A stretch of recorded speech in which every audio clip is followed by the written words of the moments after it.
All right, are you ready to take your professional English to the absolute next level? Good, you're in the right place. Because that's exactly what we're going to do right now. Give your communication skills a serious upgrade.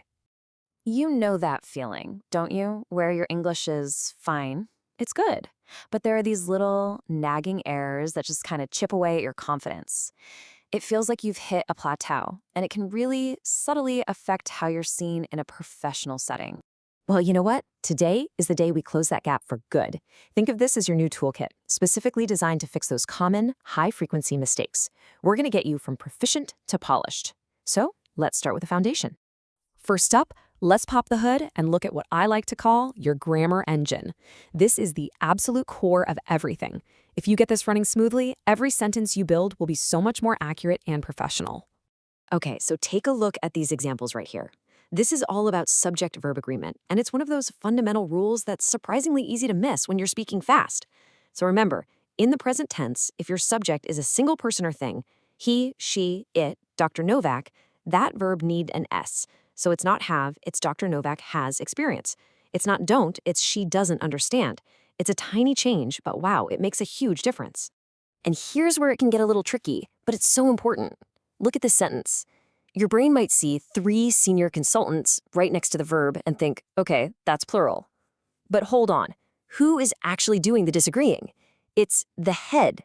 The head doesn't agree. The true subject is singular. So here's the key takeaway. Always find the real subject of your sentence. Okay, next on our list, stative verbs. Now, these are just words that describe a state of being, not an action. Think of them as being words, not doing words. And the number one rule you have to remember is that you almost never, ever use them with an ing at the end. And you can see this in action right here. Saying something like, this medication is containing, just sounds a little unnatural, right? That's because contain is a state. The correct, much more professional way is, this medication contains. Same thing goes for hearing. Instead of, I'm not hearing you, you'd say, I can't hear you.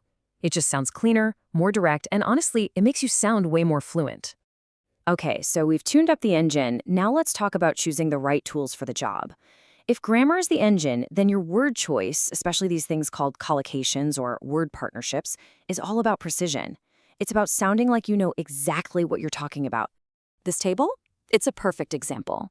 In a medical setting, you don't just do things. You perform surgery, or you carry out a procedure. You don't do tests, you run tests or conduct tests. You administer an injection. Using these more precise verbs immediately elevates your language. This isn't just about being understood, it's about communicating with real authority and precision. And hey, this isn't just for super specialized vocabulary. It happens in everyday English all the time. These are fixed partnerships. For example, you pay a bill. You don't close it. A restaurant has a limited menu, not a short one. Getting these little details right is what really separates a proficient speaker from someone who sounds truly natural and polished. All right, our next mission, should you choose to accept it, is to tackle those sneaky words that always seem to get mixed up. If you can master these pairs, it's such a quick and easy win for your professional clarity. Here's a classic one, injured versus injurious. It's actually really simple once you see it like this. Injured is for the person who got hurt. You have injured patients. Injurious, on the other hand, describes the thing that causes the harm, like radiation being injurious to your health. So let's be honest, in most of your day-to-day clinical work, 9 times out of 10, the word you're going to need is injured. Ah, yes, the classic mix-up. Personal versus personnel. It's all about the spelling. Personal, with 1 N, is about you, your private stuff, your information.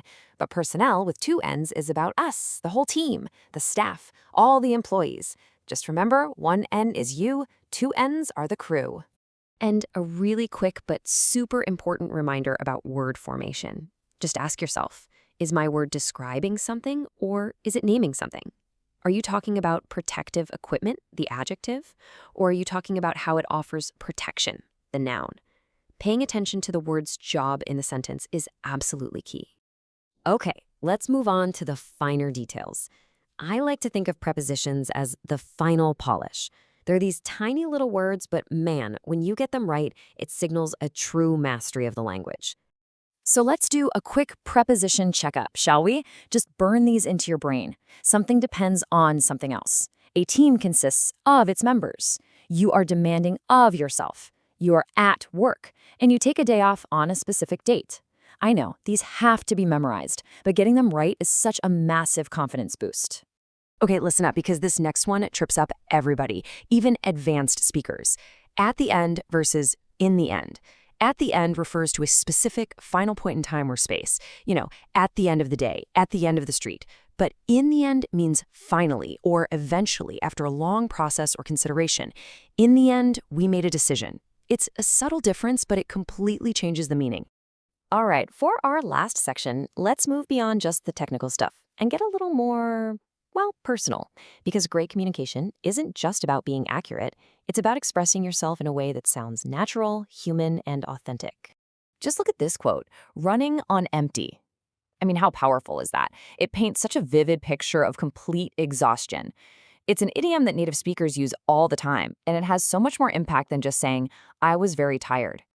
And look, here are a few more fantastic ways to say it. Instead of going for a direct, literal translation, try one of these. I'm completely drained. I have no energy left. I can't think straight. These phrases aren't just grammatically correct, they're relatable. They show you have a real feel for the language. And here's a little pro tip for you. A really beautiful phrase to keep in your back pocket. Go easy on yourself.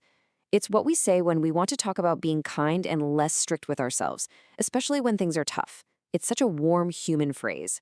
So there you have it, your complete professional upgrade toolkit.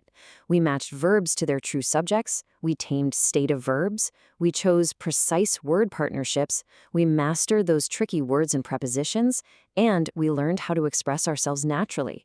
Every single one of these is a huge step toward more confident and polished communication. And that brings us to the finish line. So I'll just leave you with this one question to think about. After everything we've covered, what is the one thing, the one communication habit that you're going to start upgrading today, right now? Thanks for joining me.